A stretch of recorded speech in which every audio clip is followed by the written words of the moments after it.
तो मोदी जी, मेरा अगला सवाल ये है कि आपका जो मेलोनी जी की तरफ से, जो उनकी तरफ से या आपकी तरफ से कह लीजिए, कुछ भी कह लीजिए, जो हमें दिखता है, पहले हम मीम्स के थ्रू देखते थे, लेकिन अब तो आप रियल में वो सब करने लगे हैं कि देश को आप बेवकूफ बना रहे हैं, जनता को चूतिया समझ रहे हैं और खुद प्रेम प्रसंग चला रहे हैं और ज्ञान बांटते हैं देश के लोगों को। इसके ऊपर भाई आप सवाल मत पूछिए सूरज भाई, इसीलिए गुस्सा लगती है, इसीलिए मेरा जो माइंड है वो काम करना बंद कर देता है यार, क्योंकि जब देश के लिए काम करो तो आप लोग बीच में रोक देते हैं। और मेलोनी जी तो यार मेरा प्यार है, वो मैं उनको कैसे यार इग्नोर कर दूं? जाऊंगा, क्या कर लोगे आप? उनके पास जाना बहुत जरूरी है, विदेशी नीति मजबूत करना है। और ये थोड़ा पर्सनल सवाल आपने पूछ लिया, ऐसा करेंगे तो मैं अभी यहाँ से उठकर चला जाऊंगा सूरज भाई। नमस्कार दोस्तों, मैं हूं सूरज यादव और आप सभी देख रहे हैं सुनो रे इंडिया। तो आज हमारे साथ मौजूद हैं, हमारे साथ देश के प्रधानमंत्री नरेंद्र मोदी जी, जो कि आज जब से ये प्रधानमंत्री बने हैं तो पहली बार किसी ऐसे चैनल के सामने ये आ रहे हैं, पॉडकास्ट टाइप का हो रहा है इनसे। तो आज हम इनसे देश से जुड़े हुए जो जरूरी समस्याएं हैं, जो मुद्दे हैं, जिन पर चर्चाएं होनी चाहिए, अभी तक मोदी जी उस पर बात नहीं किए थे, तो आज हम इनका धागा खोलने वाले हैं और आज सारे सवालों का जवाब जो आप लोग चाहते हैं कि मोदी जी दें, सारे सवाल आज मैं इनसे पूछूंगा और एक एक करके ये उनका जवाब देंगे। और अगर ये जवाब नहीं दिए तो मैं इनकी पोल खोलना शुरू करूंगा। तो नरेंद्र मोदी जी, आपका बहुत बहुत स्वागत है। आज हमारे साथ आप जुड़े हैं सुनो रे इंडिया चैनल पर। आप पहली बात तो हमारे दर्शकों के बारे में कुछ कहिए और उनको कुछ संदेश दीजिए। नमस्कार सूरज भाई, आज आपको मैं बहुत बहुत धन्यवाद करता हूं कि आपने मुझे मतलब आपके थ्रू में देश की जनता को बताना चाहता हूं कि कैसे मैंने इतनी संघर्षों के साथ बहुत ही ज्यादा मेहनत करके इस मुकाम पर पहुंचा हूं। तो आज मैं आज नरेंद्र मोदी पहली बार किसी कॉन्फ्रेंस में, या कह लीजिए कि पॉडकास्ट जो आपने जैसा कि अभी बताया, उसमें मैं शामिल हुआ हूं और सिर्फ आपकी पॉडकास्ट में नरेंद्र मोदी शामिल हुआ है। तो पहली बात तो मैं आपके दर्शकों को बहुत बहुत धन्यवाद देना चाहता हूं और स्वागत करता हूं कि आज वो इस वीडियो को पूरा देखें, जिससे कोई उन्हें पता चले कि देश की एक्चुअल जो स्थिति है वो क्या है और कितनी ज्यादा मैंने मेहनत की है। तो मोदी जी, आपसे सबसे पहला सवाल है कि आप देश का जो विकास हो रहा है, जो देश के युवा परेशान हैं, ये इसके पीछे का रीजन क्या है? और सबसे बड़ा सवाल जो मेरे जहन में चल रहा था अभी तक, मैं आपसे वो पूछना चाहता हूं कि ऐसा क्या रीजन है मोदी जी जो आज तक आपने एक भी कॉन्फ्रेंस नहीं की मीडिया के सामने और पहली बार ऐसे चैनल के सामने आ रहे हैं जो निष्पक्षता के साथ खबरों को रखता है और गोदी मीडिया से बिल्कुल भी अलग है? इसके बारे में आप क्या कहना चाहते हैं मोदी जी, दर्शकों को बताइए जरा। तो देखिए सूरज भाई, जो आपने कारण पूछा कि मैं क्यों अभी तक एक भी कॉन्फ्रेंस, जब से मेरी सरकार बनी है, या कह लीजिए कि जब से नरेंद्र मोदी प्रधानमंत्री बना है, तब से वो आज तक एक भी कॉन्फ्रेंस क्यों नहीं की है, तो सूरज भाई मैं आपको बताना चाहता हूँ, जिसके थ्रू मैं आप पूरी जनता को मैसेज देना चाहता हूँ कि यार देखिए, ये जो मीडिया वाले होते हैं ना, ये ऊट पटांग सवाल पूछते हैं। कोई मेरी पोल खोलता है, कोई कुछ करता है। इससे अच्छा है भैया दूरी बना के रखो। अब राहुल गांधी जी इतने लोगों के सामने पूरा कॉन्फ्रेंस करते हैं, वो पढ़े लिखे हैं, मैं तो अनपढ़ गंवार हूं यार, इसलिए डर लगता है भाई थोड़ा सा। और लेकिन मैं नरेंद्र मोदी बिल्कुल भाई ईमानदारी के साथ सूरज भाई काम करता है। और हाँ ठीक है, प्रेस कॉन्फ्रेंस नहीं की है, वो उतना आप लोग समझते हैं क्यों नहीं की है, डर लगता है भाई। अभी तक मैंने कुछ काम तो उतना खास किया नहीं है, देश को लूटने का काम किया है। तो समझिए यार, आप लोग देश की जनता हो और देशभक्ति तो आप लोगों के अंदर होनी चाहिए।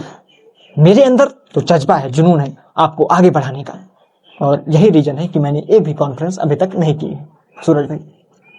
तो मोदी जी, मेरा दूसरा सवाल आपसे ये है कि आपको आप जब 2014 में प्रधानमंत्री बने थे, तो आप इस मुद्दे के साथ, इस दावे के साथ हमारे देश की जनता को आपने प्रॉमिस किया था कि जब मैं सरकार में आऊंगा तब सबसे पहली जो हमारे देश की समस्या है वो है महंगाई और बेरोजगारी, मैं उसको दूर करूंगा। लेकिन आज मैं देख रहा हूं कि पहले से भी ज्यादा महंगाई हो गई है। इसके ऊपर आप क्या कहना चाहते हैं? जब 2014 के पहले जब देश में कांग्रेस की सरकार थी मोदी जी, तब तो आपने बहुत ही उस एक दावे के साथ कहा था कि जब देश का रुपया गिर रहा है तो उस देश की सरकार, उस देश का प्रधानमंत्री गिरा हुआ है तभी रुपया गिर रहा है। जो महंगाई है वो भी आप कंट्रोल नहीं कर पा रहे हैं, बेरोजगारी इतनी ज्यादा है, चारों जो वर्ग है आपसे परेशान है, युवा परेशान है, किसान परेशान है, जवान परेशान है, जो हमारे व्यापारी हैं, सभी लोग आपसे मोदी जी बिल्कुल परेशान हैं। आप बड़े बड़े दावे करने वाले मोदी जी की सरकार में ऐसा क्यों हो रहा है, इस पर आपका क्या कहना है? भाई सूरज, जैसा कि आपने पहला सवाल मेरे से पूछा कि मैं देश का विकास किस तरह से कर रहा हूं और जो हमारे देश के युवा हैं वो क्यों इतना ज्यादा परेशान है, तो मैं सबसे पहले आपको ये बताना चाहता हूं कि हमारे देश का जो युवा है, जो हमारे संगठित जो शक्ति है, वो कभी मतलब परेशान ही नहीं हुई थी। ये तो अफवाहें हैं। हाँ, एक दो पेपर नहीं, मैंने 3-4 पेपर लीक करवाई। हमारे जो मंत्री हैं वो भाई वो मंत्री हैं, थोड़ा बहुत पैसा तो उनको भी चाहिए। हाँ, ये मैं मानता हूं कि जो मैंने पेपर मेरे मंत्रियों के द्वारा, मैं एकदम ईमानदारी से काम करता हूं, इसमें कोई दो राय नहीं सूरज भाई। लेकिन जो मेरे मंत्री हैं वो अपना खर्चा बर्चा, उनका भी बाल बच्चे हैं, परिवार है, तो 10-12 लाख में पेपर बेच देते हैं, क्या ही हो जाएगा। आप हमारे देश के युवा से पूछ लीजिए। क्यों भाई, आप लोग खुश हो ना। और मैंने जिस उद्देश्य के साथ 2014 में भारत में सरकार बनाई थी, वो उद्देश्य था महंगाई। और महंगाई का स्तर देखो भाई, महंगाई क्यों बढ़ाई है, इसके पीछे मेरा एक रीजन है। आप सभी को मैं बताना चाहता हूं कि जो मेरा मेन मोटिव है महंगाई बढ़ाने का, जितनी ज्यादा महंगाई बढ़ेगी उतनी ज्यादा लोग आप मेहनत करोगे, उतनी ज्यादा आप लोग पैसे कमाओगे, क्योंकि सबसे बड़ा काम होता है पैसा कमाना। और पैसा कमाने का मोटिवेशन कैसे आएगा, जब आपके पास महंगाई होगी, चीजें और ज्यादा महंगी होगी, तो आपको ज्यादा पैसों की जरूरत होगी, तो आप लोग और ज्यादा मेहनत करोगे और उसके बाद आप लोग और पैसे कमाओगे। इससे आपका ही तो फायदा है ना भाई। ज्यादा पैसा कमाओगे, ज्यादा अच्छे से रहोगे, चीजें और अच्छी महंगी होंगी, तो तुमको भी अच्छा फील होगा। तो ये है। और जो रहा सवाल पेपर लीक का, तो मैंने वो आपको बता ही दिया। और परेशान मत होइए, ये तो अभी मैंने ट्रेलर दिखाया है, अभी तो पिक्चर पूरी बाकी है। अभी मैं पूरे देश को हाथ में कटोरा जो देने वाला हूं। तो मोदी जी, आपने अभी कुछ दिनों पहले ये बयान दिया था कि हमारे देश की जो आर्थिक समस्या है वो बहुत ज्यादा हो चुकी है, तो इससे मैं अपने देश के नागरिकों से ये अपील करता हूं कि वो जो विदेशी यात्रा है उसको कम करें, और जो शादी विवाह में सोना खरीदते हैं उसको सोना कम खरीदें, और जितना ज्यादा हो सके जो है गाड़ियों का उपयोग कम करें। लेकिन मैंने देखा आपने ये बोला, उसके जस्ट 2-3 दिन बाद ही आप जो है मेलोडी से मिलने इटली तक चले गए। इसके पीछे आपका क्या रीजन है? मतलब एक होता है लीडर, जो कहता है वो करता है, आपकी कथनी कुछ और है, करनी कुछ और है। इसके बारे में मोदी जी आप क्या कहेंगे? देखिए सूरज भाई, जो आपने सवाल पूछा कि मैंने कुछ दिनों पहले जो बयान दिया था कि क्यों मैं ये कह रहा था कि जो हमारे देश की जनता है वो कम से कम पेट्रोलियम का यूज करे, जितना ज्यादा हो सके बस से यात्रा करे, अपने निजी वाहनों का यूज कम करे, क्योंकि जितना ज्यादा वो निजी वाहन आप लोग यूज करेंगे उतना ज्यादा देश का पेट्रोलियम खर्च होगा। और आप लोग इस देश के नागरिक हैं और आप लोगों को देशभक्ति आपके रग रग में बसी है। मेरा क्या, मैं तो फकीर आदमी हूं, झोला उठाया चल दिया। और एक बात मैं आपसे बताना चाहता हूं कि देश का प्रधानमंत्री जो होता है उसका काम है सिर्फ ऑर्डर देना, चाहे मैं खुद वो मानूं या ना मानूं। आप लोग इस देश के नागरिक हैं, आप लोगों को मानना जरूरी है। और आधी जनता सूरज भाई तो मूर्ख है, मैं जो कह देता हूं वो करती है। और देखो मैंने कितनी चालाकी से काम किया। पहले तो मैंने देश की जनता को बताया कि आप लोग कम से कम यूज करें। जब देश की जनता ने कम से कम पेट्रोलियम का यूज किया, तो उसी पेट्रोलियम को मैंने बचा करके उनके हिस्से का जो पेट्रोल बचा था वो मैं बचा करके विदेश यात्रा घूम कर आया। मेरे देश की जनता ने मेरे लिए कितना बड़ा त्याग कर दिया। जरूरी भी है, देश का लीडर हूं, घूमना चाहिए भाई।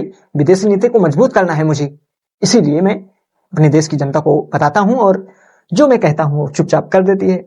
आधे से ज्यादा लोग मूर्ख हैं, अंधभक्त हैं। ये मैं आपसे बता रहा हूं सूरज भाई, किसी से कहिए ना, समझ गए ना? ठीक। तो मोदी जी, मेरा अगला सवाल ये है कि आपका जो मेलोनी जी की तरफ से, जो उनकी तरफ से या आपकी तरफ से कह लीजिए, कुछ भी कह लीजिए, जो हमें दिखता है, पहले हम मीम्स के थ्रू देखते थे, लेकिन अब तो आप रियल में वो सब करने लगे हैं। क्योंकि जब आप कुछ दिन पहले गए थे इटली, तो उनके लिए मेलोडी टॉफी कह लीजिए, चॉकलेट कह लीजिए, आप लेकर गए थे। मतलब मीम को आपने रियल में कन्वर्ट कर दिया। इसके पीछे क्या रीजन है? देश को आप बेवकूफ बना रहे हैं, जनता को चूतिया समझ रहे हैं और खुद प्रेम प्रसंग चला रहे हैं और ज्ञान बांटते हैं देश के लोगों को। तो देखिए सूरज भाई, सबसे पहले मैं आपसे ये बताना चाहता हूं कि यार जो आप लोग, इसीलिए मैं भाई सबसे पहले कह रहा हूं, मैं यार इसीलिए कॉन्फ्रेंस नहीं करता, क्योंकि आप लोग उल्टे पुल्टे सवाल कर देते हैं। अब इस एंगल का क्या मतलब है यार, मेलोनी जी से मैं मिल रहा हूँ। अरे भाई, मैं आप लोगों को बताना चाहता हूँ, मैं आप लोगों को एक बात क्लियर कर दूं, मेलोनी जी से मेरा मिलना लगातार इसलिए रहता है कि विदेश नीति जो है वो मैं बहुत ही अच्छी करना चाहता हूँ, सुदृढ़ करना चाहता हूँ, और मेलोनी जी के साथ मैं मिल करके बहुत ही जरूरी पॉइंट पर काम कर रहा हूँ। आने वाले कुछ समय में आप लोग उसको देख पाएंगे किस तरह से मैं देश की जनता के लिए काम कर रहा हूँ, और आप लोग मुझ पर ही सवाल खड़े कर देते हैं।